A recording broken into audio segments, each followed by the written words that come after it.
Assalamualaikum warahmatullahi wabarakatuh. Perkenalkan, nama saya Mifka, stambuk F55119112.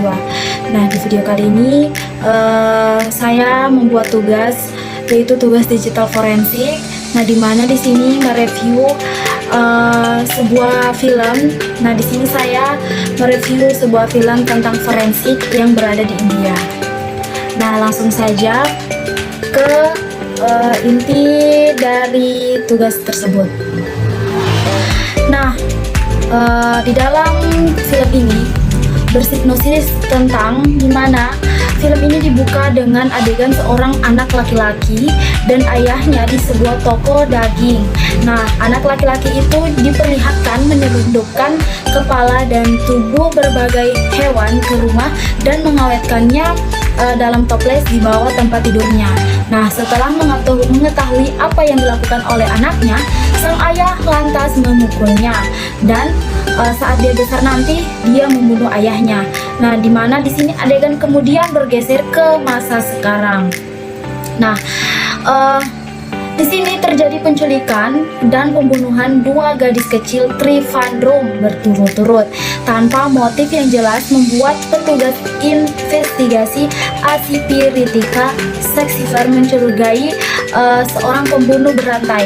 Nah, dia meminta tim forensik tetapi merasa canggung bahwa personel yang ditugaskan dalam Samuel John Katokharan ini muda yang kebetulan adalah adik dari suaminya yang terasing.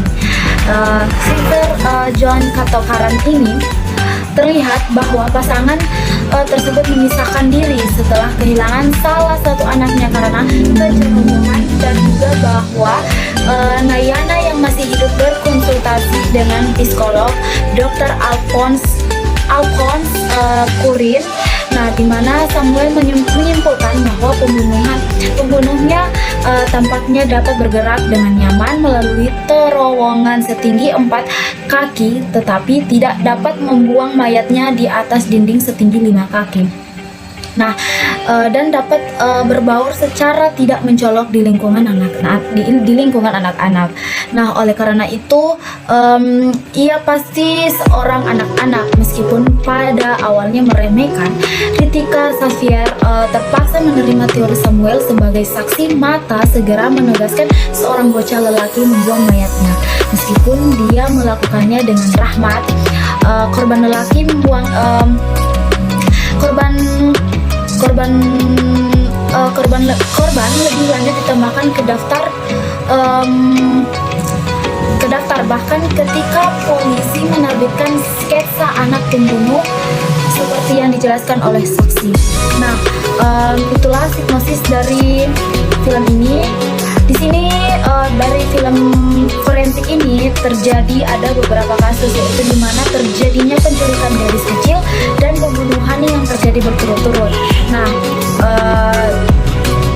di balik dari kasus-kasus tersebut terdapat penyelidikan juga dengan menggunakan digital forensik. Nah, di mana di dalam penyelidikan kasus ini dibantu oleh seorang tenaga ahli handal dari bagian forensik Scans Laboratorium, di mana keahliannya ini di bidang forensik serta instingnya yang sangat membantu kepolisian menemukan sang pembunuh, dan didukung oleh teknologi, dan ini langsung didukung oleh teknologi ekstraksi dan analisa DNA yang modern, yang lebih modern. Nah, perlahan namun pasti melalui serangkaian pengamatan mendalam daripada korban pembunuhan, jalan berikut membongkar siapa sang pembunuh sebenarnya.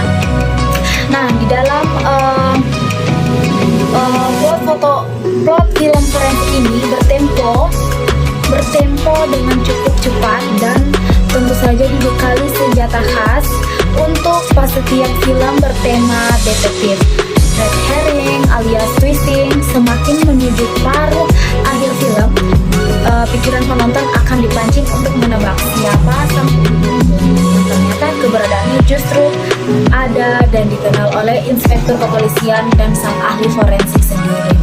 Nah, mungkin itu saja dari judul film forensik yang berasal dari India.